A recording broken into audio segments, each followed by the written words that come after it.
ada tanda-tanda lainnya yang menandakan keputihan itu abnormal. Contohnya nih, baunya menyengat, bahkan sampai mungkin orang di sekitarnya dia mencium bau itu. Berarti itu kan menandakan sesuatu yang tidak normal gitu ya.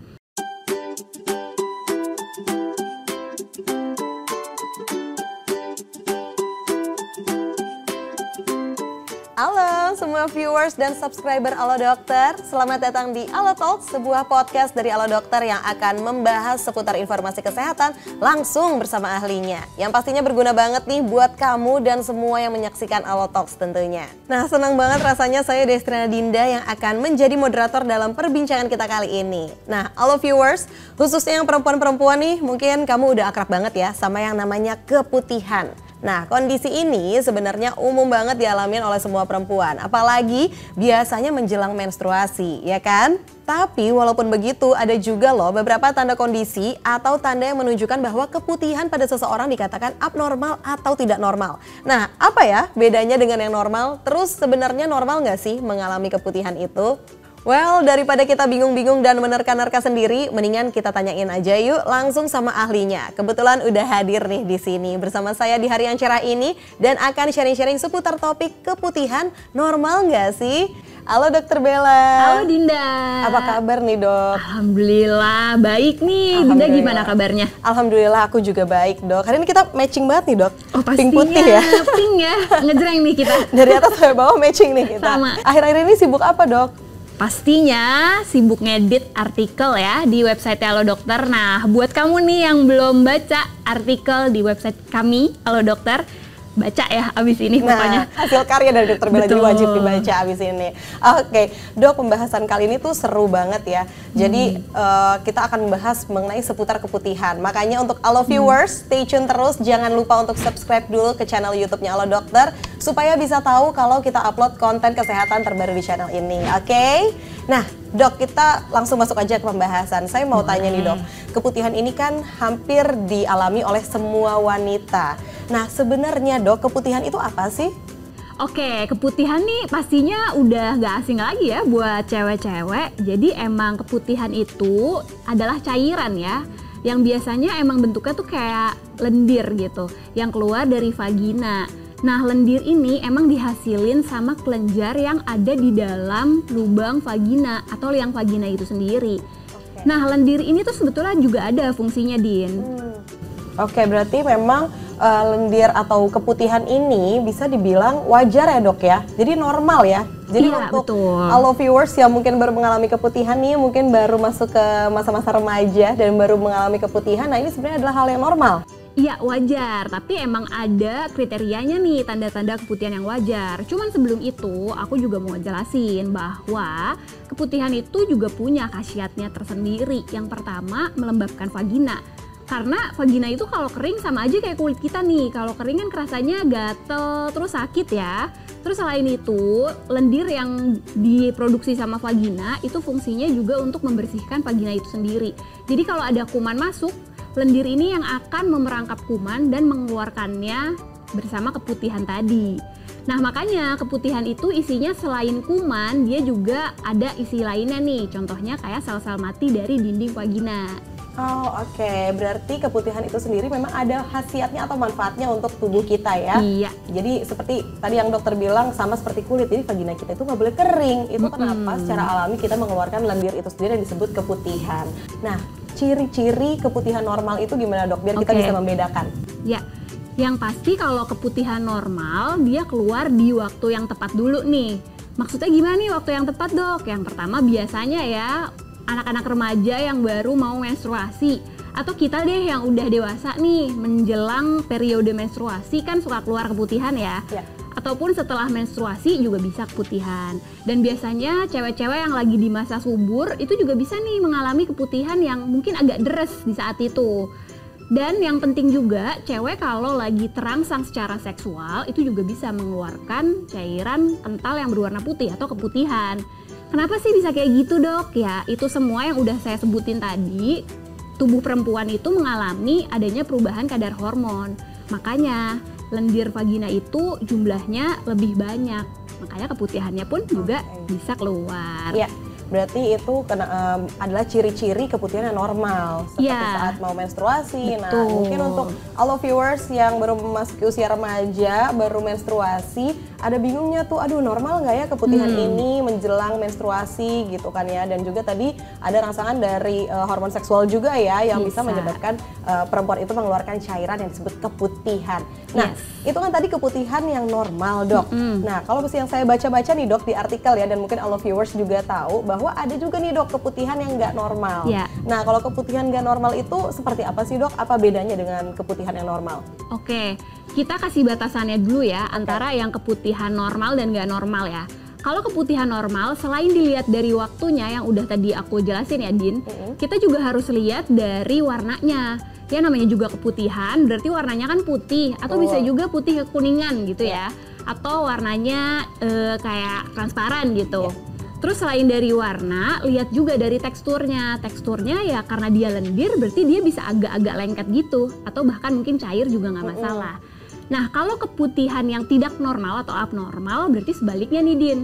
Warnanya itu bisa kehijauan, atau mungkin kuningnya jadi kuning pekat. Selain itu bisa juga nih warnanya jadi agak kecoklat-coklatan, kayak berdarah gitu jatuhnya ya. Nah, dari warnanya juga, teksturnya mungkin dia lebih kental, atau mungkin jumlahnya banyak banget sampai cewek ini harus ganti celana dalamnya berulang kali gitu ya. Nah, selain itu ada tanda-tanda lainnya yang menandakan keputihan itu abnormal. Contohnya nih, baunya menyengat, bahkan sampai mungkin orang di sekitarnya dia mencium bau itu. Berarti itu kan menandakan sesuatu yang tidak normal gitu ya. Nah, selain dari baunya juga perempuan ini bisa merasakan gejala lain. Contohnya nih ya, kerasa gatal di vaginanya sakit, atau mungkin di daerah perut bagian bawah itu kerasanya nyeri banget. Itu tanda-tanda keputihan yang abnormal. Oke, memang berarti keputihan yang tidak normal itu disebabkan oleh infeksi ya, Dok ya, sampai akhirnya mungkin bisa aromanya jadi berbeda dengan keputihan normal, mungkin seperti yang tadi dokter bilang, sampai parahnya mungkin bisa tercium oleh orang sekitar gitu kan warnanya. Nah, Dok, faktor-faktor yang membuat seseorang jadi lebih beresiko mengalami keputihan yang nggak normal itu apa aja, Dok? Ya, jadi tadi menarik banget tuh yang Dinda sempat singgung ya, bahwa ya keputihan abnormal ini bisa nih karena infeksi ya, Dok? Iya tentu bisa gitu ya.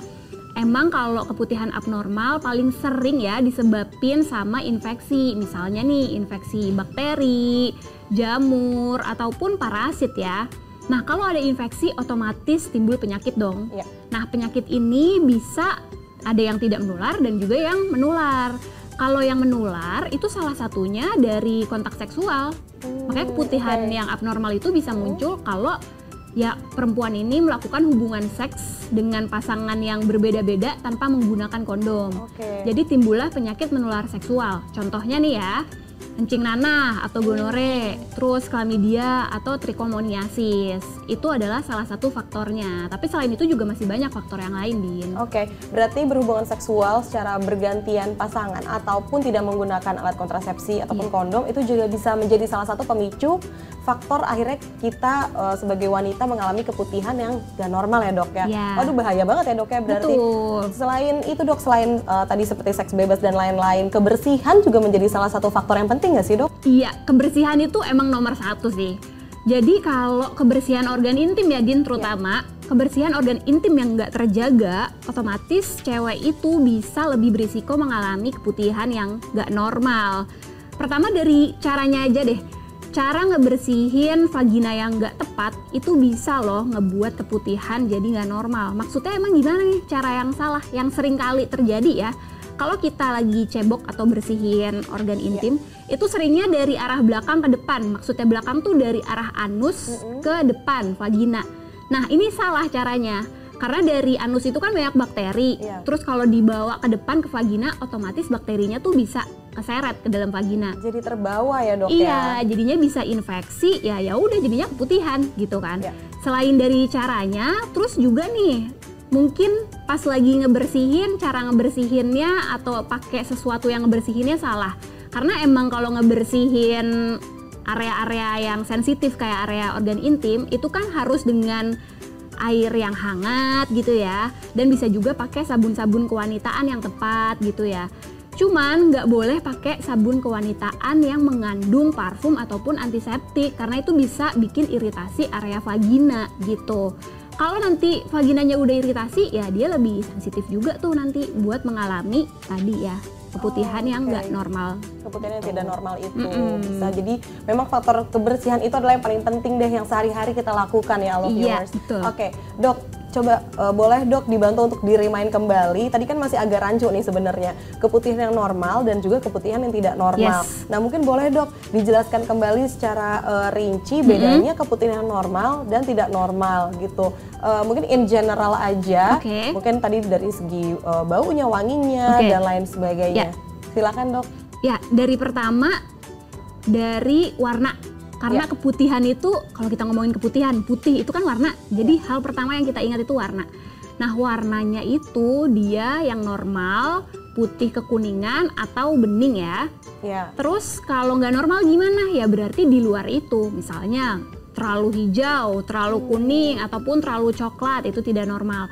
Selain itu dari tekstur, keputihan itu kan lendir asalnya, berarti dia agak lengket-lengket sedikit.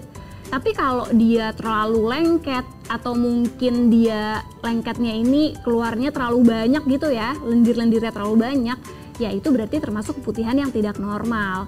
Nah, selain itu juga baunya itu tidak amis kalau keputihan yang normal. Tapi kalau keputihan keputihan normal itu baunya tidak amis. Tapi kalau yang keputihan abnormal, dia itu bisa menyengat banget baunya, bahkan sampai orang lain di sekitar kita nyium bau itu sendiri gitu ya. Berarti memang kesimpulannya adalah keputihan itu normal ya Alo viewers gitu. Dan kalau misalkan memang tadi ciri-ciri itu kita temukan nih Alo viewers di organ intim kita, nah itu kita harus cek lebih lanjut nih. Nah, pertanyaan selanjutnya nih Dok. Tadi kan udah disebutkan apa aja yang menjadi hal-hal yang bisa menyebabkan keputihan tidak normal. Tapi kita juga pengen tahu gimana sih Dok sebenarnya cara atau apa yang harus kita lakukan untuk menjaga kesehatan area kewanitaan kita itu sendiri agar terhindar dari kondisi keputihan yang tidak normal. Tadi kan kita emang sempat ngobrolin ya Din soal kebersihan. Yang pasti kita harus banget ngejaga kebersihan organ intim ya. Pertama, cara ngebersihinnya harus bener dulu. Berarti tadi dari depan ke belakang, bukan dari belakang ke depan ya. Dari depan ke belakang, pakai air hangat dan sabun pembersih kewanitaan yang tepat juga. Jadi pakai sabun yang memang mengandung bahan-bahan yang lembut gitu. Tidak mengandung parfum dan juga tidak mengandung antiseptik. Terus kalau udah selesai dibersihin pakai air dan sabun, dikeringin tuh area vaginanya sampai kering, karena kalau masih lembab ya jamur juga bisa tumbuh, otomatis bisa infeksi lagi dong gitu. Terus jenis celana dalamnya juga penting nih Din. Tahu nggak jenis celana dalam yang dianjurkan tuh sebaiknya yang apa bahannya? Nah, apa tuh Dok? Bahan katun. Bahan katun itu soalnya dia nyerap air ya atau nyerap keringat, makanya lebih dianjurin dipakai nih untuk sehari-hari. Terus selain dari celana dalam, kalau kita lagi menstruasi ya, itu juga penting nih untuk ganti pembalut secara rutin. Atau kalau lagi ganti panty liner gitu ya, itu juga perlu diganti secara rutin. Seenggaknya setiap 3-5 jam sekali diganti. Karena sering ya, apalagi kalau lagi kerja tuh kita mager banget nih ganti pembalut gitu kan. Penting banget ya Dok, harus sering atau rutin mengganti pembalut biar akhirnya infeksi atau ada jamur. Selain itu ada lagi nggak Dok? Tadi kita sempat mention juga tuh tentang perilaku seks yang berisiko tinggi ya menyebabkan keputihan abnormal. Makanya perlu nih untuk menghindari seks bebas supaya keputihannya ya jadi wajar-wajar aja gitu, bukan keputihan yang nggak normal. Nah, selain itu kita juga perlu nih untuk memeriksakan area intim, terutama untuk perempuan yang udah menikah atau aktif secara seksual ya. Mungkin Dinda pernah dengar nih pap smear ya. Nah, ini penting nih untuk cewek-cewek yang udah menikah, cek pap smear secara rutin, setidaknya setahun sekali, supaya bisa kelihatan tuh gimana sih area vagina kita, bagian dalamnya, terutama di serviksnya kayak gitu. Ini untuk wanita yang aktif secara seksual juga penting, sangat penting untuk memeriksakan organ intim kita secara rutin. Oke, selain itu dok, untuk kita membersihkan area kewanitaan kita gitu ya dok ya. Nah itu ada nggak sih dok kayak harus pakai air hangat kah atau harus pakai sabun pembersih khusus kah? Ya. Itu penting juga nggak sih dok? Iya, itu penting juga. Yang tadi udah sempat disinggung juga ya, cara itu bener-bener perlu diperhatikan. Dinda pernah dengar douching nggak sih? Douching? Ya. Belum pernah tuh dok. Perempuan itu mencampurkan antara air sama sabun pembersih kewanitaan tuh biasanya, terus dimasukin sampai ke lubang vagina. Niatnya sih mau ngebersihin ya, tapi sebetulnya cara ini tuh salah total. Kenapa kayak gitu? Karena dengan melakukan douching, bakteri-bakteri baik yang ada di dalam vagina itu bisa mati. Ketika bakteri baik mati, bakteri jahat bisa tumbuh lebih banyak dan akhirnya vagina terinfeksi, terus keputihan yang nggak normal. Kan Dinda sempat bilang tuh, air hangat gimana tuh? Ya air hangat nggak apa-apa, karena kan emang lebih nyaman juga ya ke kitanya. Pakai air hangat, terus yang pasti pakai sabun dengan bahan yang lembut ya. Ya kan kalau iritasi tuh tahu ya rasanya gimana. Ya kalau vagina iritasi sama aja kayak kulit yang terkena iritasi. Rasanya paham ya kayak gimana kan? Pasti rasanya kayak gatel, nyaman gitu ya dok ya? Dan jadi nggak enak juga nih ke kitanya gitu. Selain itu pastiin juga nih kalau untuk pembersih kewanitaan ya, pH-nya itu harus sesuai dengan vagina, yaitu antara 3,5 sampai 4,5. Terus tadi kan sempet aku singgung nih Din di awal bahwa vagina itu harus selalu lembab. Pastiin juga sabunnya ini mengandung pelembab biar vaginanya juga tetap lembab juga ya. Lembab dengan cara yang sehat maksudnya. Dan juga boleh nih mengandung bahan-bahan lainnya yang alami. Contohnya ekstrak susu, itu juga nggak masalah. Karena kan kalau kita pikir area kewanitaan itu kan harusnya kering ya. Ternyata memang harus lembab, tapi lembabnya dalam artian yang bersih. Itu kenapa diperlukan kebersihan area intim, dan juga kita harus tahu all viewers cara membersihkan yang tepat dan juga sabun pembersih yang tepat juga. Nah kalau dalam hal pembersih area kewanitaan nih dok, ada hal yang dianjurkan nggak sih dok sebelum kita memilih produknya? Yang pasti lihat dulu ya tadi bahan-bahannya. Bahan-bahannya itu yang hipoalergenik atau bahannya ini tidak menyebabkan iritasi. Berarti jangan mengandung parfum, jangan mengandung antiseptik. Yang pasti deh bahannya yang bikin vagina terasa nyaman aja. Contohnya kayak pelembab gitu ya, atau bahan-bahan alami ekstrak susu gitu. Terus sama pH-nya Din tadi, jangan lupa ya. Soalnya pH vagina itu kan udah harus terset.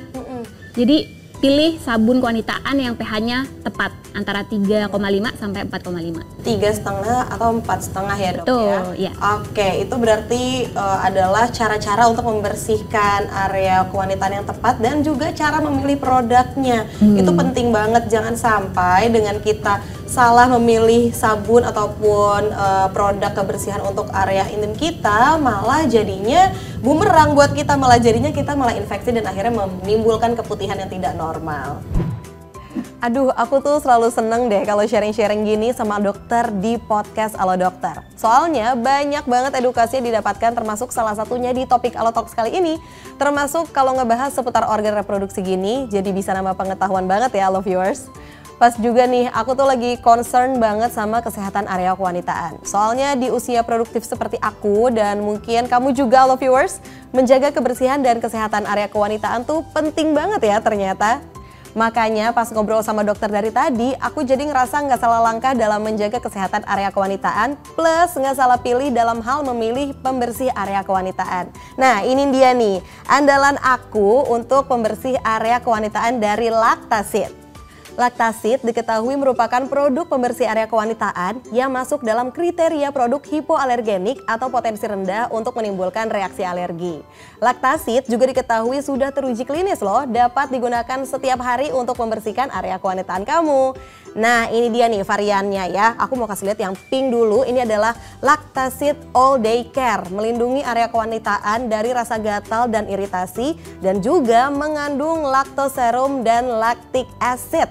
Dan untuk yang varian hijau ini adalah Lactaseed Odor Fresh, melindungi area kewanitaan dari bakteri penyebab bau tak sedap seharian, mengandung ekstrak susu dan juga 9 bahan alami. Cocok banget nih buat perempuan yang banyak aktivitas dan juga olahraga.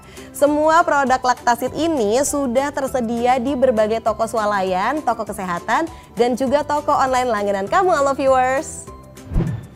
Wah, nggak terasa nih dok, waktu kita terbatas dan sekarang kita sudah ada di penghujung sesi kita kali ini. Tapi sebelum kita tutup nih dok, Dokter Bella boleh dong diberikan pesan-pesan dan juga kesimpulan untuk all viewers dan pendengar kita semua untuk yang sudah setia mendengarkan atau menonton nih dari tadi episode Alo Talks kali ini. Oke Din, thank you ya Din.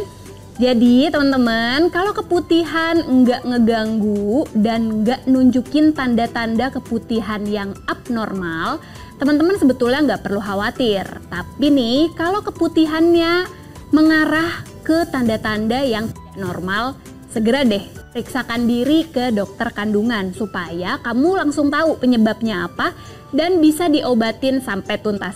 Oke deh, segitu dulu kali ya dok ya. Thank you Dokter Bella atas waktunya. Dan hari ini kita seru banget ngebahas masalah keputihan normal nggak sih? Terima kasih banyak sekali lagi Dokter Bella. Dan semoga hari ini bermanfaat untuk kita semua ya, episode Alo Talks kali ini khususnya untuk para perempuan yang khawatir mengenai keputihan. Terima kasih sudah menyaksikan podcast kali ini. Sampai jumpa lagi di Alo Talks episode berikutnya. Jangan lupa untuk like, share, comment, and subscribe channel YouTube Alo Dokter. Bye, hidup sehat bersama Alo Dokter.